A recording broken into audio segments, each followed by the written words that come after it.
Margaret, and I'd like to give our cheers to wish Deputy Wallace and indeed Deputy Daly and the others that were elected to Europe all the very, very best.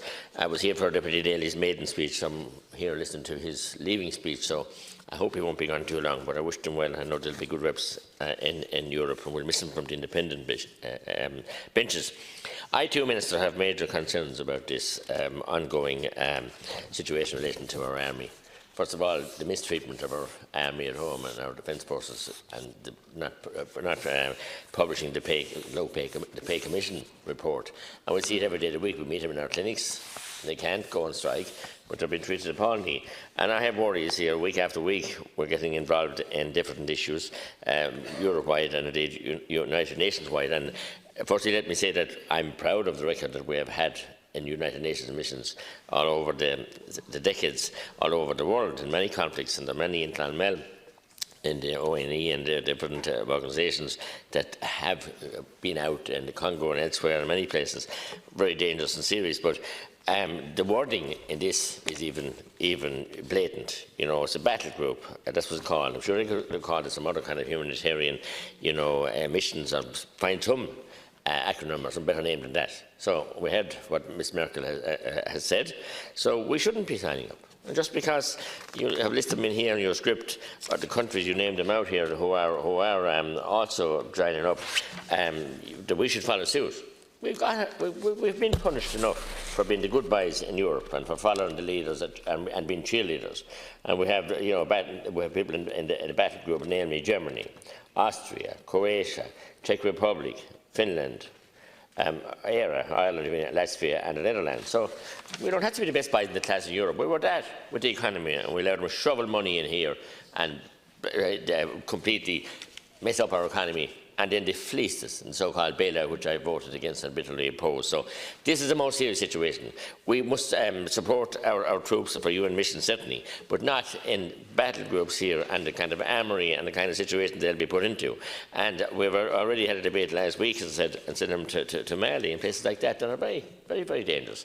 And without, even having any kind of a proper debate or discussion or understanding of the reasoning behind the situations that are going on there.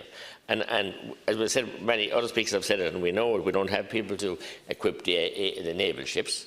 We don't have people to fly the Navy, limited aircraft to have. And soldiers are leaving, they're voting with their feet to leave because they're in poverty. And we want to send them out here to join this blatant name. So the fact that we are claimed to a neutral country, how could we add our advice, our support to a group being called the battle group? So it says what it says in the tin. That's what it is. It is not a peacekeeping mission or whatever. If there was, they wouldn't call it battle group. So I don't know what you expect us to do. And so we have the coalition here, the coalition already, on many issues with Fianna Fáil and yourselves. So you have Labour supporting you in this one. I certainly won't be supporting it. I have great respect for our soldiers and what they have done, and the Rangers as well, that we decided in the mouth of last week. So look after them at home. Look after their families. Treat them with respect. And you're the Minister for Defence, and have some modicum of respect for them, and not putting them into more perilous situations. Sometimes it's done under subterfuge, and we don't know where they're going or whatever, or it's clouded. But this state's battle group, which stands for what it is. So anyway, and I'm sure my colleagues in the rural independents, many of them won't be supporting it either. I know you said about triple lock.